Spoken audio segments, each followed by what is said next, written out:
الحمد لله رب العالمين الصلاة والسلام على خاتم النبيين وعلى آله وصحبه أجمعين أما بعد فأعوذ بالله من الشيطان الرجيم بسم الله الرحمن الرحيم قال الله تعالى في سورة المائدة والسارق والسارقات فاقطعوا أيديهما جزاء بما كسبا نكالا من الله واللہ عزیز حکیم۔ ترجمہ: اور جو چوری کرے مرد ہو یا عورت ان کے ہاتھ کاٹ ڈالو، یہ ان کے فعلوں کی سزا اور خدا کی طرف سے عبرت ہے اور خدا زبردست اور صاحب حکمت ہے۔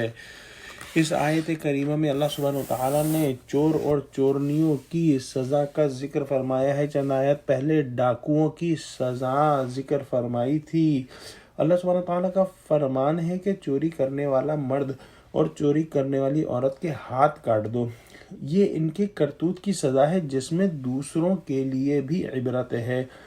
حدیث شریفہ میں اس کی تفصیلات وارد ہوئی ہیں اور ان میں سے ایک یہ ہے کہ چور کا داہنا ہاتھ گٹے تک کاٹ دیا جائے، اور اس کے بارے میں علماء امت کے مختلف اقوال ہیں کہ کم از کم کتنی مالیت کے چوری کرنے پر ہاتھ کاٹنے کا فیصلہ کیا جائے۔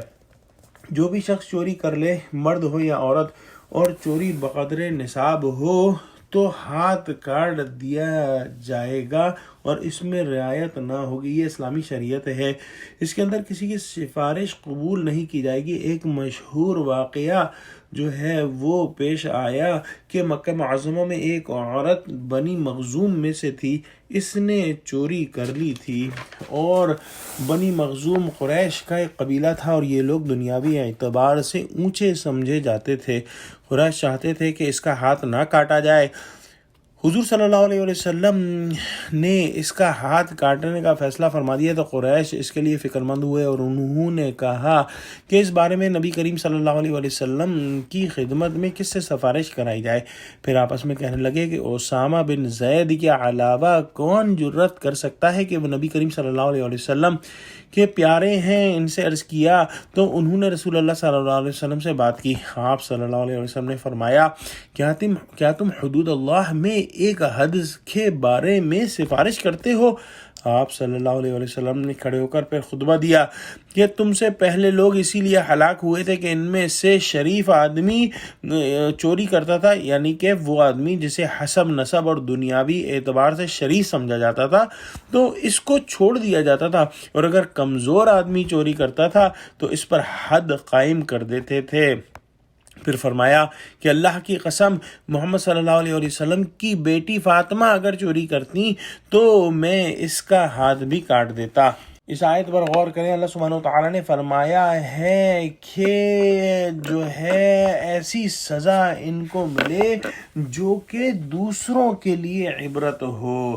اللہ سبحانہ وتعالیٰ عالم الغیب ہیں۔ اللہ سبحانہ وتعالیٰ کو معلوم ہے کہ چوری کی سزا جو ہاتھ کاٹنے کی صورت میں دی جا رہی ہے، اس پر اعتراض کر کے ایمان کھو بیٹھنے والے بھی پیدا ہو جائیں گے۔ ایسے ہی احمقوں کے اعتراض کا جواب جزاء بما کسب نکالا من اللہ میں دیا گیا ہے، جس میں اللہ سبحانہ وتعالیٰ فرماتے ہیں کہ یہ ان کے فعلوں کی سزا اور خدا کی طرف سے عبرت ہے۔ گویا ایک کو سزا دی جائے اور ہزاروں لاکھوں دیکھ کر اس سے عبرت پکڑیں اور ایسا کام کرنے کا نہ سوچیں۔